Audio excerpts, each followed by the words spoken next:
সুপ্রিয় শিক্ষার্থী বন্ধুরা, আজকের পাঠে স্বাগত। আমি কুমার রঞ্জিত সুব্রত, সহকারী শিক্ষক, মোহাম্মদপুর উচ্চ বিদ্যালয়, জগৎবীর পাটগ্রাম, লালমনিরহাট। আজকে আমি তোমাদের নবম শ্রেণীর 13 অধ্যায়ের অনুশীলনী 13.1 থেকে সমান্তর ধারা, এখান থেকে আমি তোমাদের 8 নম্বর সমস্যাটির সমাধান করে দেব। আশা করি তোমরা শুরু থেকে শেষ পর্যন্ত অঙ্কটি মনোযোগ সহকারে দেখবে। তো শিক্ষার্থী বন্ধুরা, চলো আর কথা নয়, আমাদের মূল পাঠে ফিরে যাই। সমান্তর ধারা অনুশীলনী 13.1। তো এখন আমরা 8 নম্বর সমস্যাটির সমাধান করব। তো প্রশ্নটি হচ্ছে যে কোনো সমান্তর ধারার m-তম পথ n এবং n-তম পথ m হলে ধারাটির m+n-তম পথ কত? তো এটা আমরা সমাধান করব। যে দেয়া আছে যে ধারাটির m-তম পদ হচ্ছে n এবং n-তম পদ হচ্ছে m, এটা আমরা লিখব। তো যেহেতু ধারাটির প্রথম পদ এখানে দেয়া নেই, আমরা ধরব a এবং সাধারণ অন্তর d ধরব। তাহলে আমরা সূত্র জানি যে n-তম পদ a + n-1 * d, তাহলে m-তম পদ কি হবে? a + m-1 * d। m হলে এখানে m হবে, এখানে যা হবে যততম পদ হবে এখানে তত -1 হবে। তো এখানে এখন আমরা কি করব? এখানে এটা ঠিক লিখব, লেখার পর প্লাস d দিয়ে আমরা এটাকে গুণ করব। যেহেতু এটা গুণ আছে, তাহলে m দিয়ে d কে গুণ করলে md, মাইনাস d দিয়ে 1 কে গুণ করলে d হয়। অর্থাৎ কোনো কিছু দিয়ে 1 কে গুণ করলে ওটাই হয়। আবার n-তম পদ তার কি হবে? a + n-1 * d। একইভাবে আমরা d-টা এখানে গুণ করে দিয়েছি। তাহলে আমরা m-তম পদ এটা বের করলাম এবং n-তম পদ এটা বের করলাম। এখন প্রশ্ন মতে এটা কেন হবে? কারণ হচ্ছে যে আমরা জানি যে m-তম পদ হচ্ছে n, তাহলে আমরা এটা m-তম পদ নির্ণয় করেছিলাম, বা প্রশ্নে দেওয়া ছিল m-তম পদ হচ্ছে n। তাহলে আমরা এই m-তম পদ যেটা আমরা বের করেছি এটার সমান আমরা n লিখতে পারি, কারণ m-তম পদ হচ্ছে n। এটি হচ্ছে 1 নং সমীকরণ। এবং একইভাবে n-তম পদ হচ্ছে m, যেহেতু আমরা n-তম পদ এটা আমরা নির্ণয় করেছিলাম, আবার বইয়ে বা প্রশ্নে দেওয়া ছিল n-তম পদ হচ্ছে m, তার মানে আমরা এটা সমান এটা লিখতে পারি। এটা হচ্ছে 2 নং সমীকরণ। তো এখন আমরা কি করব? এই 1 নম্বর সমীকরণ এবং 2 নম্বর সমীকরণ বিয়োগ করব। কেন বিয়োগ করব? কারণটি হচ্ছে যে আমরা এখান থেকে আমরা বিয়োগ যদি করি তাহলে আমরা এখান থেকে কি পাবো? এখানে আমরা একটা মান পাবো। সেটি হচ্ছে আমরা যখন আমরা বিয়োগ করে দেখি আসলে এখান থেকে বিয়োগ করলে কার মান বের হয়। তো তোমরা জানো যে যদি সমীকরণ বিয়োগ করতে হয় দুটো সমীকরণ, তাহলে চিহ্ন পরিবর্তন করতে হয়। এভাবে এটা মাইনাস ছিল প্লাস হবে, প্লাস ছিল মাইনাস, প্লাস ছিল এখানে মাইনাস দিতে হবে। এখানে ঠিক অন্যভাবে প্লাস, এর সামনে প্লাস চিহ্ন আছে, এখানে মাইনাস দিতে হবে। তো এখন আমরা জানি যে প্লাসে মাইনাসে একই জাতীয় রাশি কেটে দেওয়া যায়। এটা ছিল a, তাহলে এটা মাইনাস, এটা প্লাস, এরপরে d মাইনাস, ডিটা হচ্ছে প্লাস। এখন কিন্তু আমরা কি করব? এই ডির চিহ্ন কিন্তু এখন এই মাইনাস নয়, এখন কিন্তু হচ্ছে প্লাস। চিহ্ন পরিবর্তন করার পরে এটা হচ্ছে প্লাস, এটা হচ্ছে মাইনাস। তো এখন আমরা কি করব?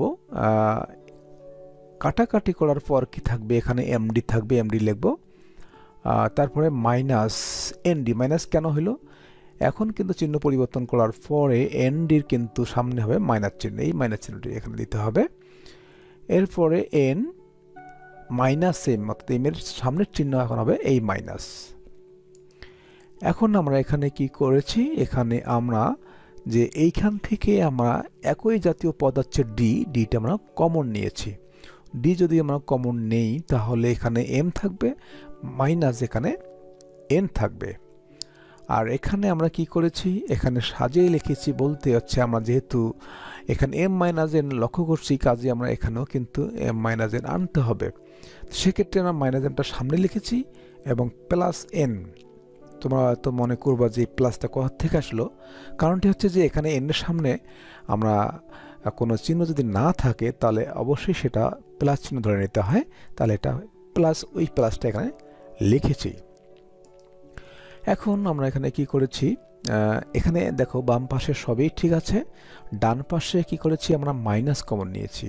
তো তোমরা জানো যে যদি কোনো রাশি থেকে যদি আমরা কোনো মাইনাস চিহ্ন কমন নিই তাহলে কি হয়, চিহ্নগুলোর পরিবর্তন হয়ে যায়। অর্থাৎ এখানে মাইনাস কমন নেওয়ার কারণে এম এর সামনে মাইনাস চিহ্ন ছিল, এখন কিন্তু প্লাস, এবং এন এর সামনে প্লাস চিহ্ন আছে, এখন হবে মাইনাস চিহ্ন।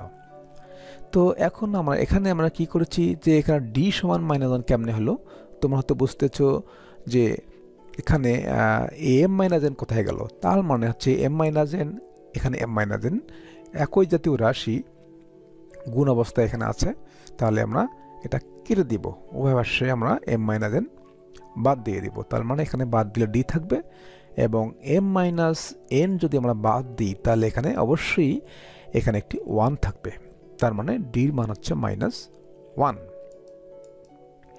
এখন এই ডি এর মান আমরা 1 নং সমীকরণে বসাই। তো আমরা জানি যে 1 নং সমীকরণটি হচ্ছে a plus m d minus d সমান হচ্ছে n। এটা ছিল আমাদের 1 নং সমীকরণ। তো এখন আমরা কি করব, এখানে আমরা ডি এর মান বসাবো।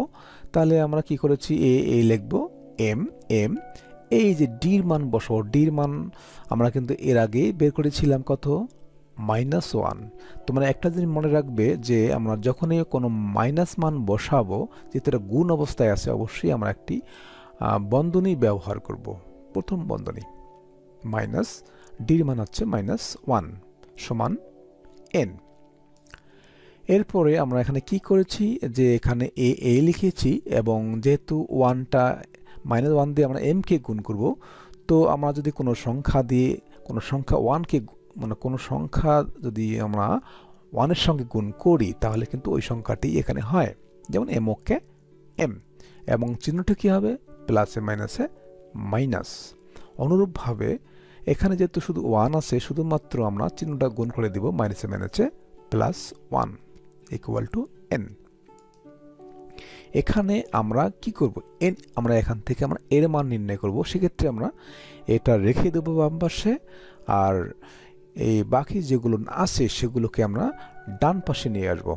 তো তোমরা জানো যে আমরা বাম পাশের কোনো পদকে যদি আমরা ডান পাশে নিয়ে আসি তাহলে কি হয়, চিহ্ন পরিবর্তন হয়, অর্থাৎ প্লাস থাকলে মাইনাস হয়, আবার মাইনাস থাকলে প্লাস হয়। এক্ষেত্রে আমরা তাই করেছি যে এখানে মাইনাস এমটি ডান পাশে এসে প্লাস হয়েছে, এবং তারপরে এন তো প্লাস এখানে আছেই, এই এর সামনে কিছু নাই। তার মানে যখন আমরা এখানে মাঝখানে লিখব তখন কিন্তু এই চিহ্নটা এখানে দিতে হবে। এরপর হচ্ছে +1টে এখানে -1 হয়েছে, তার মানে আমরা ডির মান পেলাম এবং এর মানও পেলাম। তো আমাদের কি বের করতে হবে, m প্লাস n তম পদ বের করতে হবে। তো m প্লাস n তম পদ কি লেখা যায়, যে a plus m plus n minus 1 into D. তো পূর্বে তোমরা দেখেছো যে n তম পদের সূত্রে দেখেছো যে n তম পদ মানে হচ্ছে যে a plus n minus 1 into D.